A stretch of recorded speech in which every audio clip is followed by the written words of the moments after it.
you're like me, an F1 fan, and always interested in just what goes on behind the scenes, you're probably wondering, well, first of all, what does it take to become a Formula One driver, and how do they deal with the pressure once they're there? But then, of course, there's the other side of that. So I made it my challenge to just find out a little bit more about the transition from competing in high-level sports to being in the media. So come with me on this journey today as we're going to chat with Karun Chandhok, a man who's gone from Formula One to now still in Formula One, but behind the scenes and in the media room. Karun Chandhok, welcome along. It's great to have you here. I'm really looking forward to finding out just a little bit more about your racing career, the transition period, and of course, what is it that we're up to now? Thanks for having me. Yeah, it's been a relatively quiet winter, but we're all getting geared up now to get on the big plane coming down to where you are, I guess, down to Melbourne for the opening race. Not too long to go now. Yeah, it's come super quick, and for the first time in a few years now after the COVID problems, we're coming to Australia for the first round, and it will be a very good first round to be here for. Lots of rookies on the grid, but that's not what we're here for today, of course. Today, we're here to get to know a little bit more about you and your story and really look into, well, the life of a Formula One driver when you're in the sport, but then also on the other side of things. First of all, F1 driver, you were the second Indian F1 driver of all time, is that correct? Yep. What was that journey like for you? Well, for me, it's a very unconventional pathway because I didn't come through karting. I'm probably one of the last few drivers, maybe even the last one to come into F1, having not done a single go-kart race in my life. Wow. Not even high karts? Or? Well, I mean, I don't count the sort of fun putt-putt four-stroke charity events that you go and start firing people off into the tire barriers.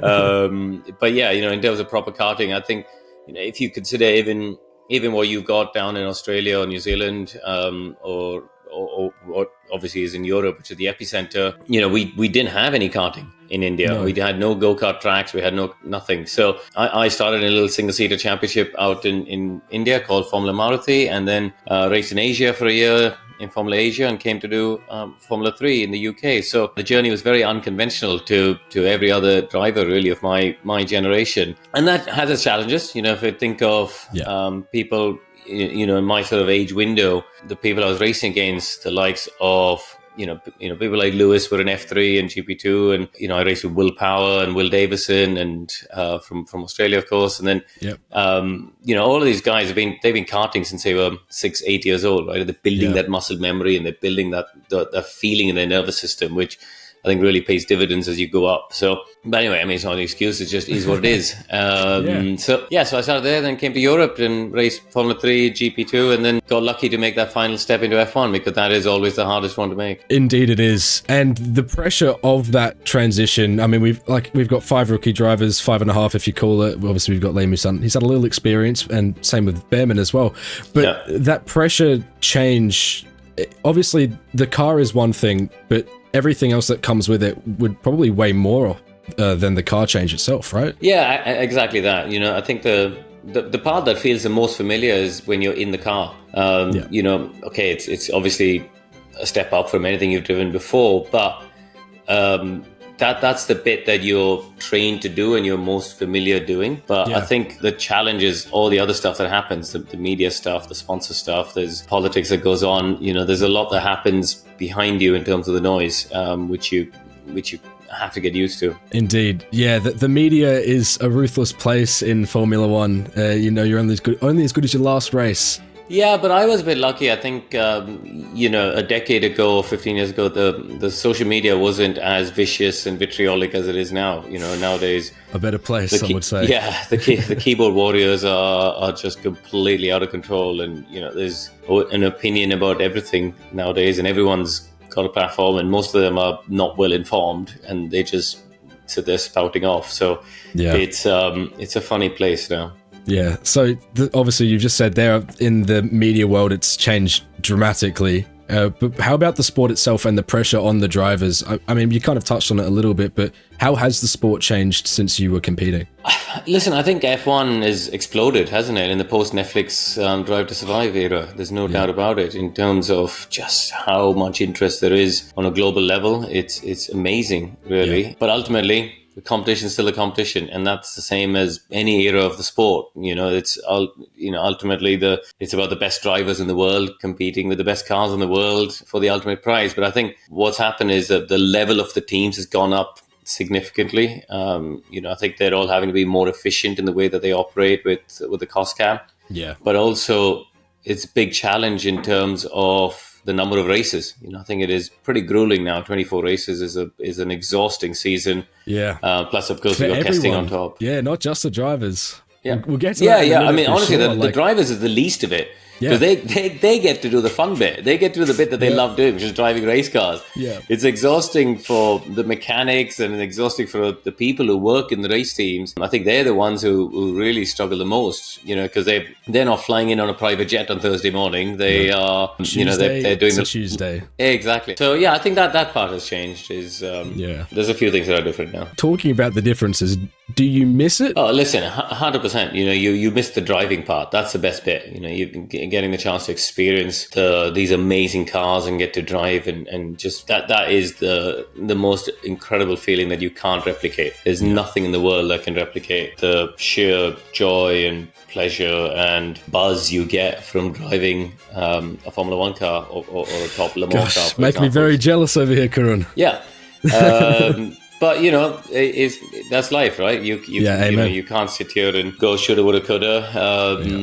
But my life is good now. I can't, I don't have much to complain about, and you just carry on. And after Formula One, you moved and did a fair few races in Le Mans. How was that after F1? It's just a completely different mindset, but I really enjoyed it. It was you rediscovered the love of racing. F1, it chews you up. Or in my case, anyway, sort of chewed me up and spat me out quicker than I wanted. So I needed to find a way to rediscover the love of motorsport, and going to race at Le Mans was brilliant for that. Yeah.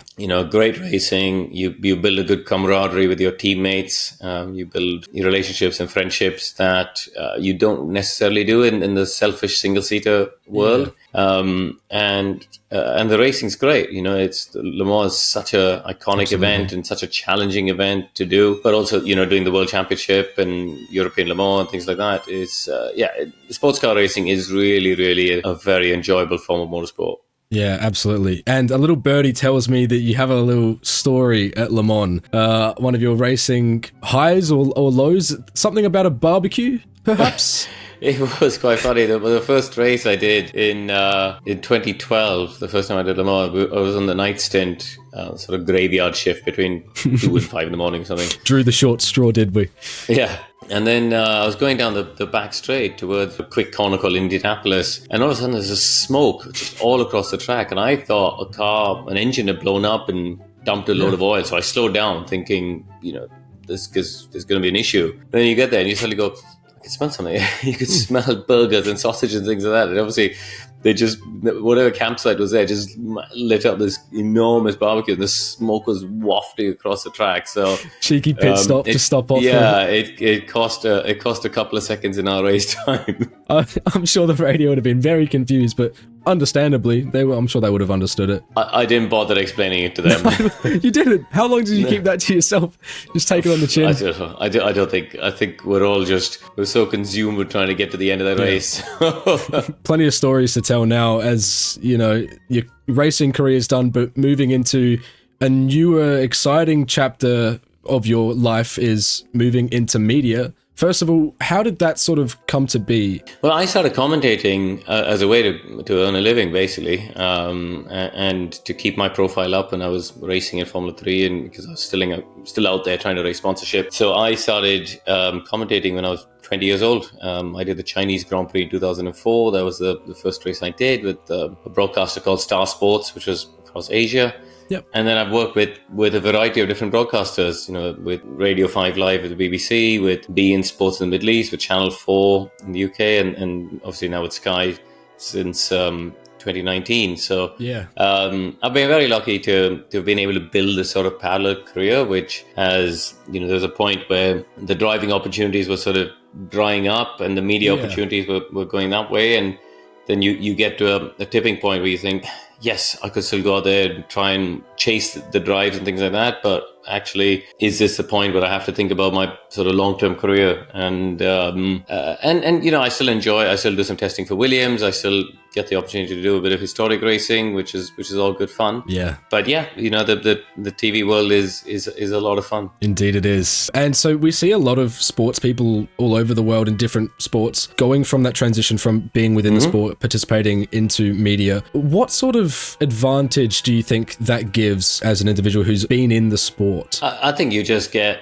the knowledge of having, in our case, been on the starting grid, and when all the crowd goes away and the mechanics, and there are only 20 people on the grid. My time is 24. Yeah. And just experiencing that, I've been lucky through various other roles. I've driven Grand Prix cars from every decade since the 1930s. So I've really managed to find a way to experience the evolution of the sport from the inside, and that gives you an insight on, in a different way as well, to see just technically how the cars have evolved and changed, and what the current technology is like. And I think trying to therefore break down the complexities of what is arguably the most complex sport on the planet, and just explain that to people at home. There's a lot of subtext, a lot of nuances that that are involved. So I think having experienced it from the inside for a long time gives you the opportunity to really highlight what to look for, what not to look for, and what's important, what's not. But I think ultimately experiencing that feeling of sitting on the grid and driving the formation lap and doing that charge down to the first corner and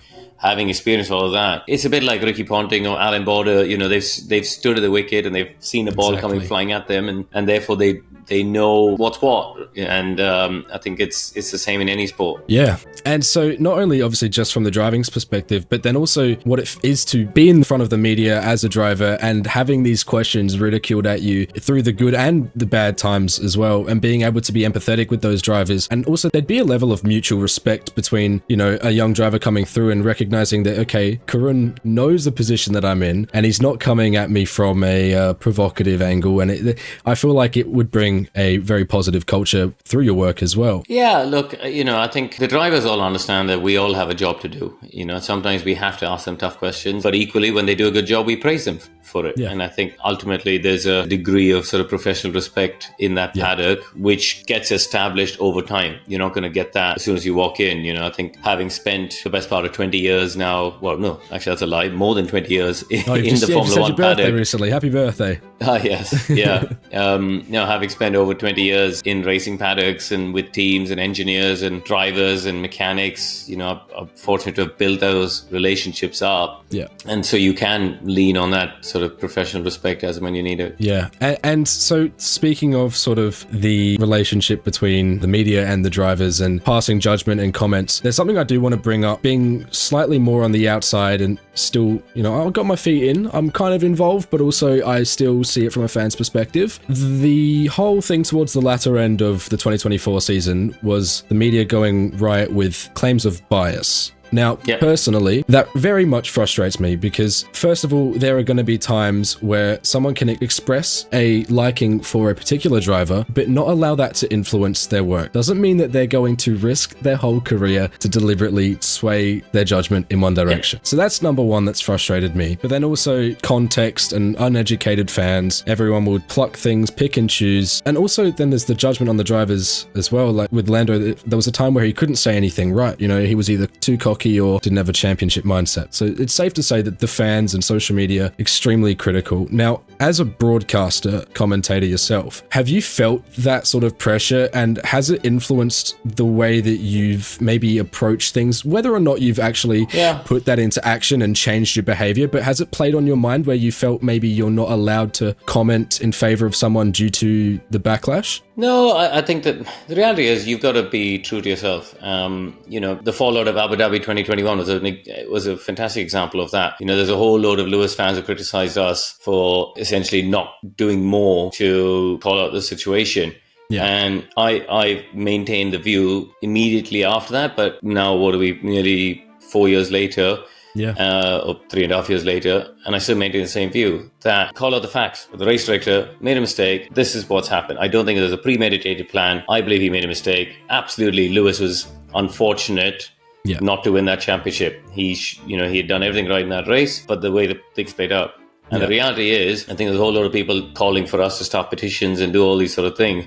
Yeah. The way I view it is there's no power. We have no power to go and say, sorry, Max, the championship's not yours. Take it away and give it to Lewis. Imagine. That is the power lies with the FIA, and they've got to do it. So we are there to say the facts and offer an opinion. And my opinion was both drivers deserved to be world champion that year. They both did a great job that season. They both would have been deserving world champions. Unfortunately for Lewis, the way that's played out is he lost out. Unfortunate.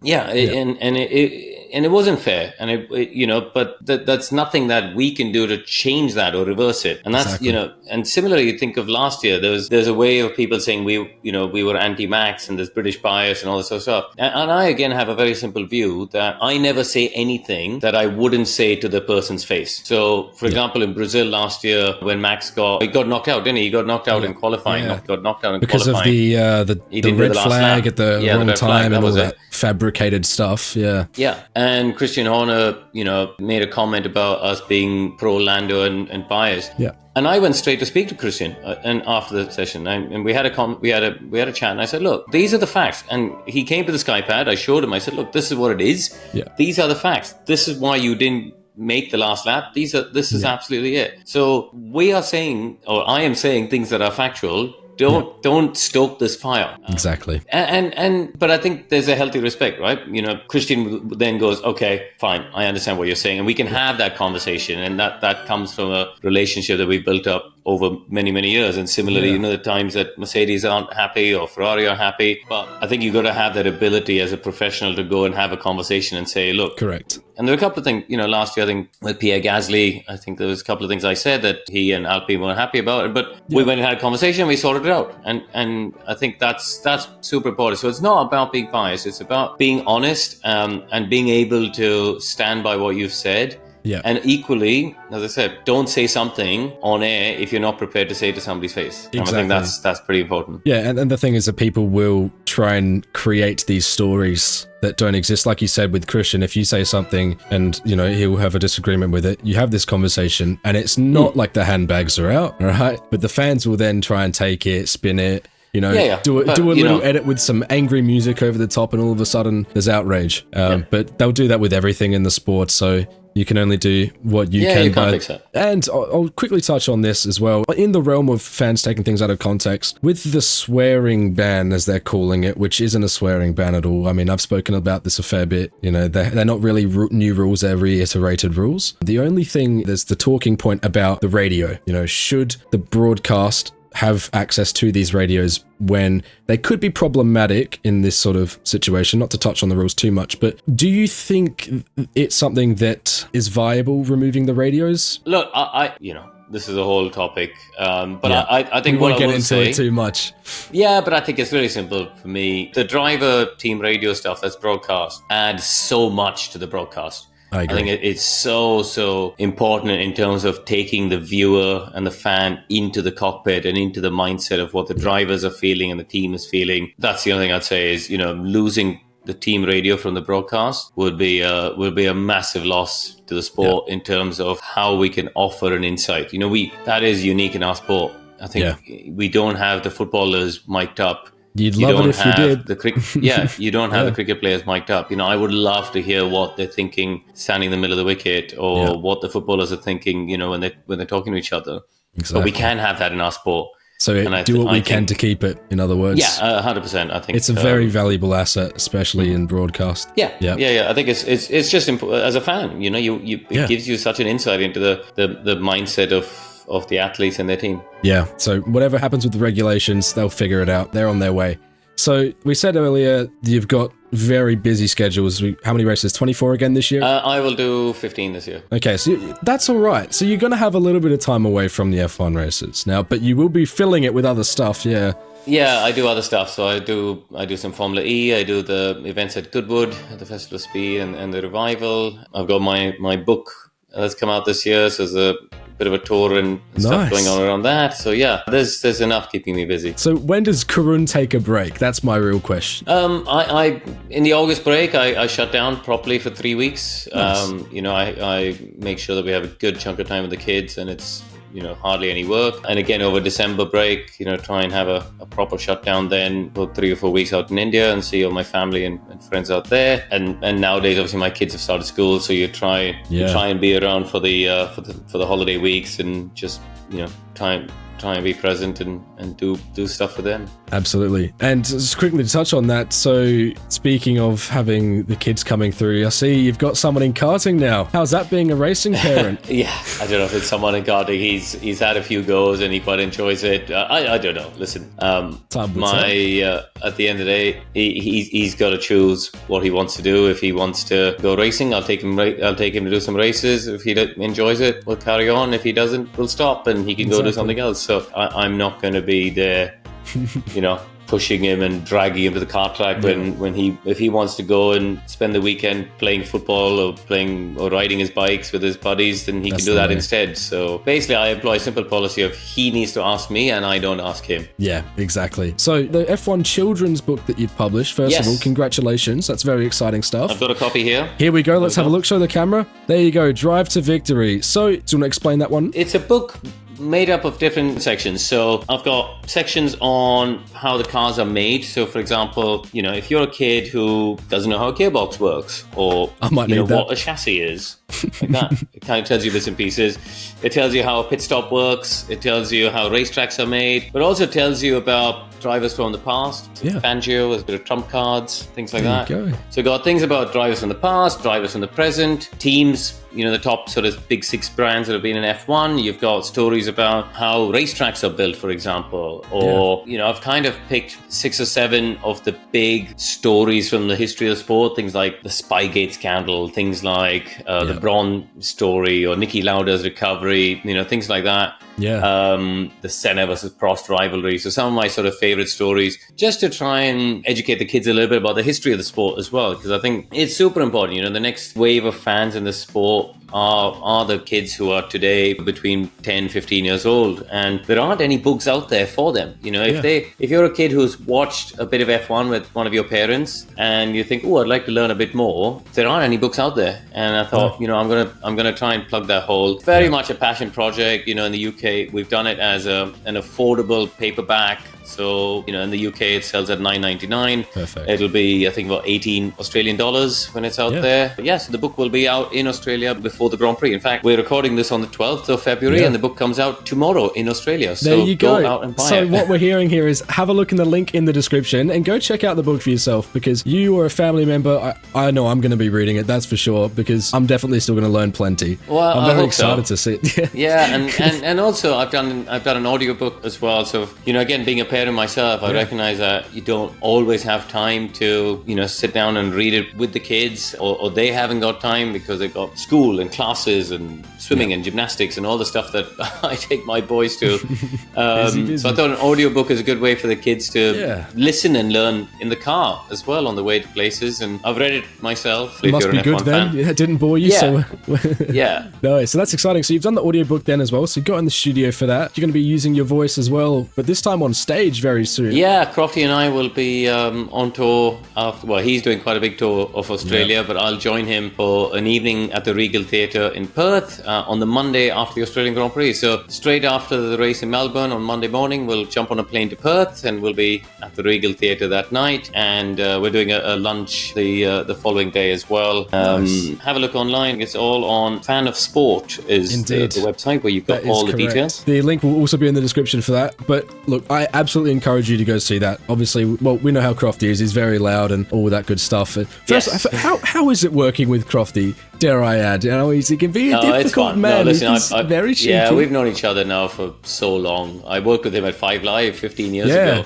I think that's the nice part about the team we've got. We are friends. We are genuinely friends who go on tour. We enjoy each other's company. Like a big family, you all get on each other's nerves at some point, and we all have a big dust up. Of course. But then we go to the bar and have a beer and carry on. And that's just what happens. But we're going to be at Nicola Estates as well, which will be a fun lunch do. Perfect. And on the Tuesday, before we fly off to China that night. Oh, that's exciting. Yeah, straight into another race weekend. But yeah, as the show itself is amazing, guys. You must go along. It's not going to be a normal sort of, you might think it's going to be a TED Talk. No, plenty of fan engagement. Oh, no, it's definitely I was not. there last year. It was amazing. Got a few games for you to play as well. We've got games, we've got merch, we've got all sorts of, and there'll be plenty of banter about, sausages and hash brown for CROFTY as well. Indeed. And you might hear some behind the scenes inside scoops that you might not usually see on the media. So Australian fans, I know usually we feel quite left out. Everything else is happening on the other side of the world. But here is your chance. Join Karun in Perth. That will be very exciting. So as a media personality in F1, I'm sure you noticed the shift in media consumption towards more social media. I see you've taken part recently in a video on YouTube with Lando's group, Quadrant. Yeah. How was that? First of all, I must say, I watched that video, Guess the F1 Driver. I hear your voice, and bless, you tried to disguise it, but I've just heard you too much. It was... That was the problem. I think they sort of picked up on my voice pretty early on. Especially Max. I feel like Max Future was right on to you. Exactly. I think it didn't help that Max has heard my voice a reasonable amount over the years, so... Yeah, so what was that experience like, being part of a content creator sort of project as opposed to being in a more serious sort of studio? Yeah. It was fun. Look, it was a fun afternoon, to do something a bit quirky and a bit different. It's so far away from what I do on a day-to-day basis. But I enjoyed it. They're nice people, and it was a bit of fun. Can you see that sort of content having a bit more of an active place within F1 itself? I think it's a very busy space now, isn't it? Everywhere I go now, I meet people who say they're an F1 content creator. There's just climbing out of the woodworks everywhere. So, I guess the question comes back to how much time do people have to consume all of this content that everyone seems to be producing? I don't know. I think ultimately, look, for me, my passion and interest lies in the actual racing, and guess what? It's only live once. So that's the bit that I love. The thrill of commentating I love being part of a team that brings a live circus to life. And then I think it's good for the ecosystem. I think it's good for the sport. I think it's good for fans everywhere that there are people out there who want to make fun and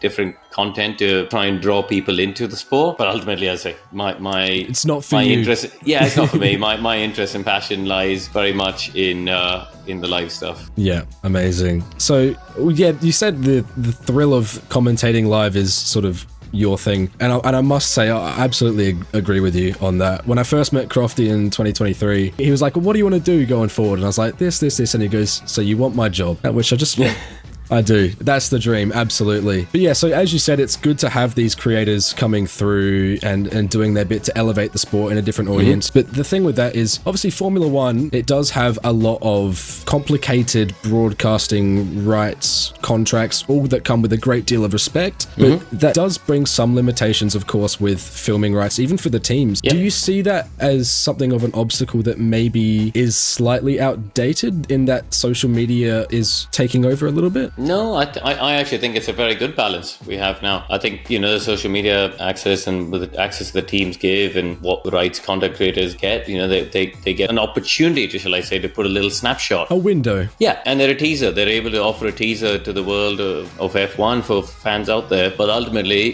the broadcasters are the ones that put in hundreds of millions of pounds and dollars, euros, whatever you want to call it, into the sport. If the money wasn't coming into the sport would not function. Exactly. And all of these other outlets wouldn't have anything to talk about anyway. So I think you might argue I'm saying this because I work for one of the major broadcasters, but I think not at all. But I actually think it's a fact. You have to have, you can't just keep giving things away for free. That the sport can't function that way. And I think though what Liberty have done by creating the Netflix platform and just opening up the window enough for the teams to create things on their own channels and for certain content creators to come in and do bits and pieces along the way, I think is brilliant in the way that they've found a balance of protecting the rights of people who broadcast the races, but equally finding opportunities for free content to go out there and generate the interest.